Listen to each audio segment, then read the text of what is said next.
अगर जाने अनजाने यदि हमसे कोई पाप हो जाए तो क्या उस पाप से मुक्ति का कोई उपाय है?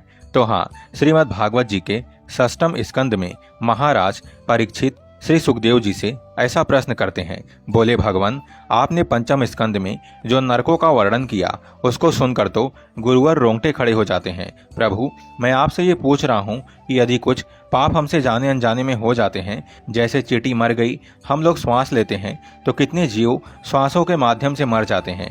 भोजन बनाते समय लकड़ी जलाते हैं, उस लकड़ी में भी कितने जीव मर जाते हैं। और ऐसे कई पाप हैं जो अनजाने में हो जाते हैं, तो उस पाप से मुक्ति का क्या उपाय है भगवान? आचार्य सुखदेव जी ने कहा, राजन, ऐसे पाप से मुक्ति के लिए रोज प्रतिदिन 5 प्रकार के यज्ञ करने चाहिए। महाराज परीक्षित जी ने कहा, भगवान, एक यज्ञ यदि कभी करना पड़ता है तो सोचना पड़ता है।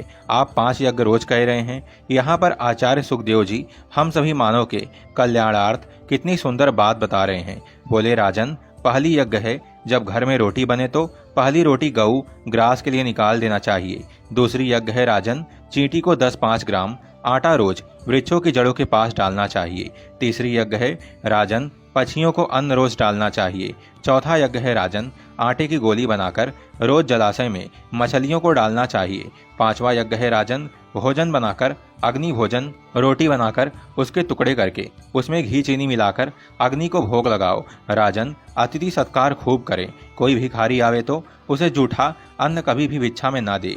राजन, ऐसा करने से अनजाने में किए हुए पाप से मुक्ति मिल जाती है।